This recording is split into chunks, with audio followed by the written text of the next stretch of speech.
Hello, my name is Jim DeMeo and this is A Course in Miracles. Today, I'm reading Lesson 135.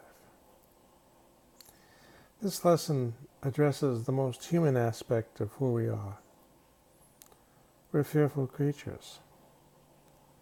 What we made is based in fear. What God created is based in love.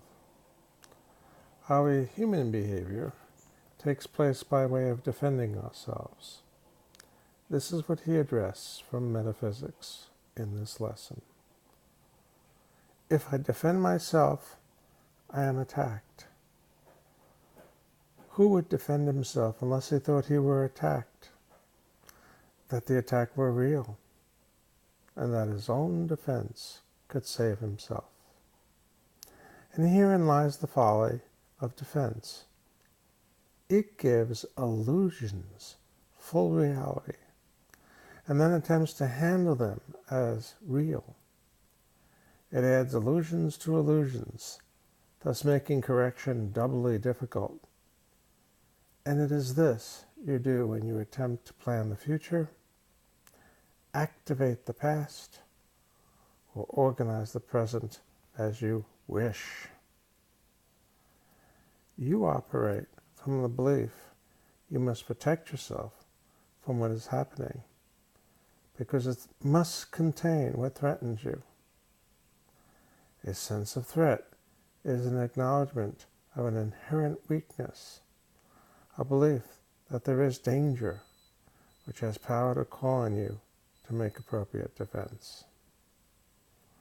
The world is based on this insane belief, and all its structures, all its thoughts and doubts, its penalties and heavy armaments, its legal definitions, and its codes, its ethics, its leaders, its gods, all serve but to preserve its sense of threat.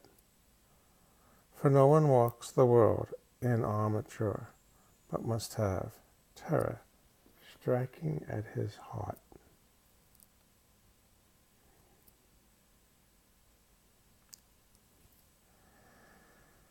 Defense is frightening. It stems from fear. Increasing fear as each defense is made.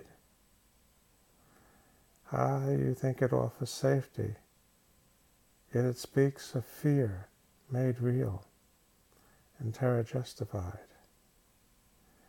Is it not strange you do not pause to ask, as you elaborate your plans and make your armor thicker and your locks more tight, what you defend and how, and against what?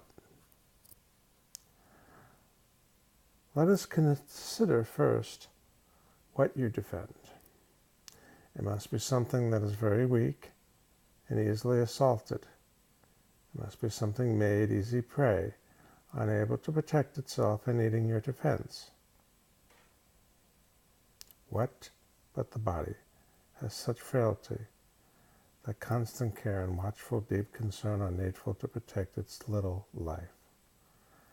What but the body falters and must fail to serve the Son of God as worthy host? Yet it is not the body that can fear, nor be a thing of fear. It has no needs but those which you assign to it.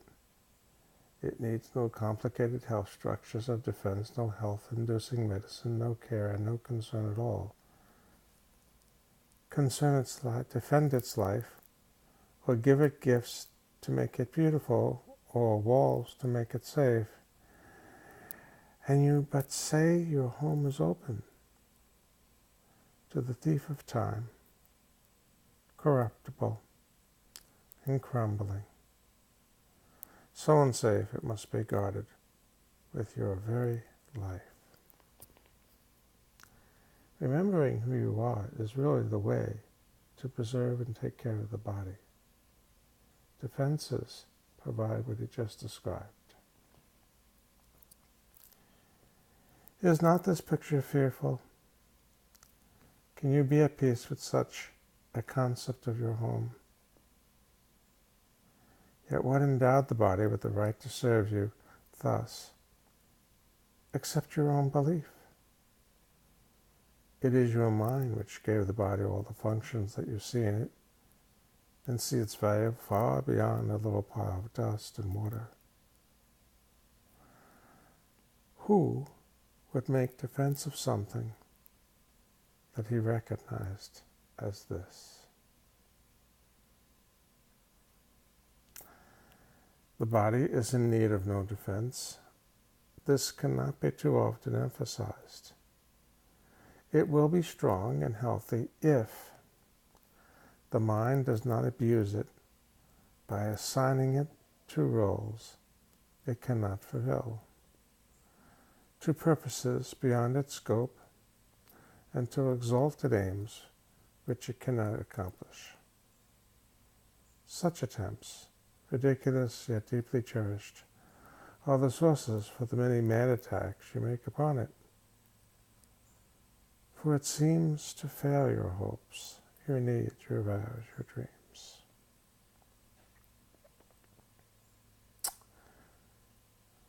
The quote, self, unquote, that needs protection is not real. The body, valueless and hardly worth the least defense, need merely be perceived as quite apart from you. And it becomes a healthy, serviceable instrument through which the mind can operate until its usefulness is over. Who would want to keep it when its usefulness is done? Defend the body and you have attacked your mind, for you have seen in it the faults, the weaknesses, the limits, the lacks, from which you think the body must be saved. You will not see the mind as separate from bodily conditions, and you will impose upon the body all the pain that comes from the conception of the mind as limited and fragile and apart from other minds and separate from its source. So he outlines right there all the errors that we make in our thinking. These are the thoughts in need of healing, of correction, changing our beliefs. And the body will respond with health when they've been corrected and replaced with truth. It's not telling us to ignore the body, it's actually telling us how to take good care of it. This is the body's only real defense. Yet is this where you look for its defense? You offer a protection of a kind from which it gains no benefit at all, but merely adds to your distress of mind. You do not heal, but merely take away the hope of healing.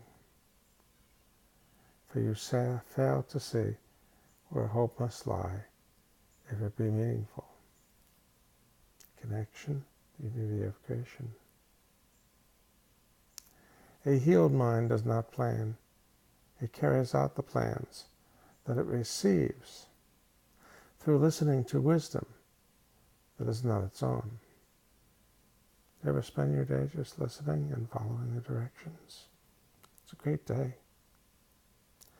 It waits until it has been taught what should be done, and then proceeds to do it.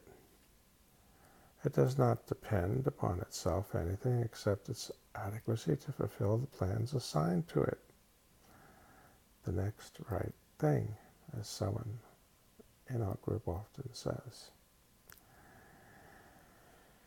It is secure in certainty that obstacles cannot impede its progress to accomplishment of any goals that serves the greater plan established for the good of everyone. Some people think God has no plan for us. Of course there's a plan. It's the plan for all of us to return home in joy. A healed mind is relieved of the belief that it must plan, although it cannot know the outcome, which is best, the means by which it is achieved, nor how to recognize the problem that the plan is made to solve. It must misuse the body and its plans until it recognizes this is so.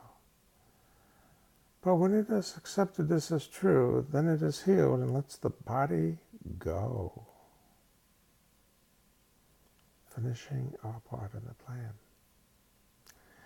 Enslavement of the body to the plans the unhealed mind sets up to save itself must make the body sick.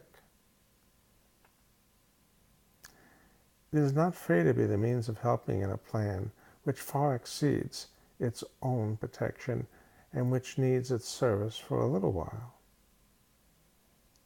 In this capacity is health assured.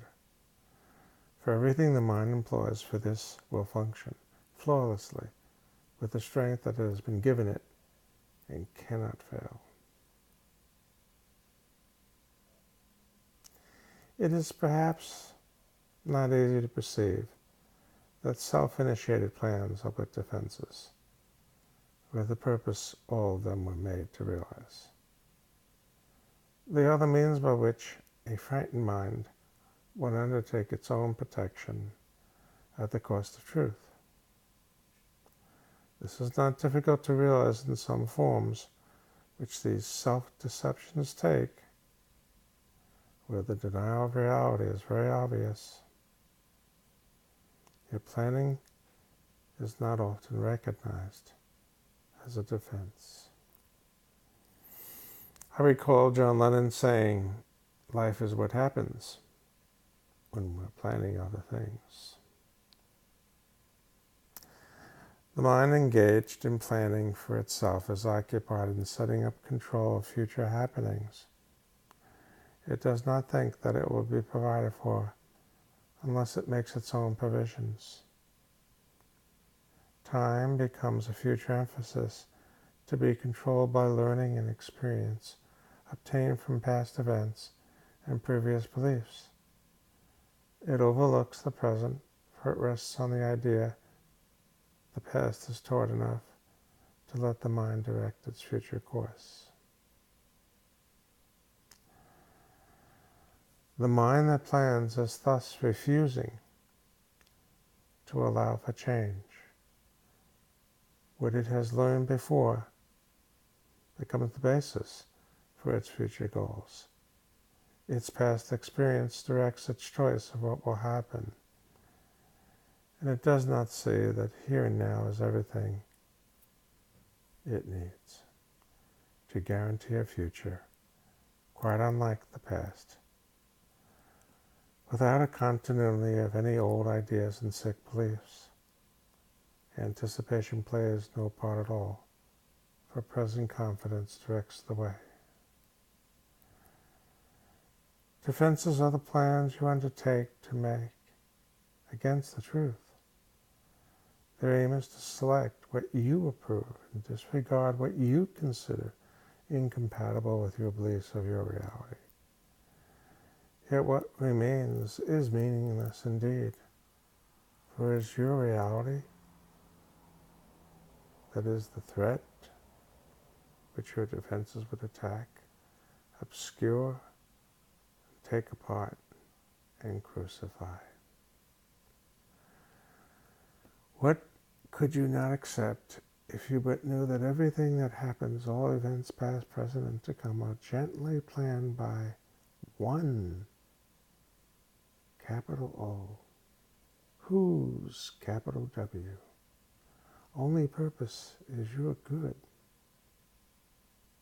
Perhaps you have misunderstood his plan, for he would never offer a plan to you. He would never offer pain.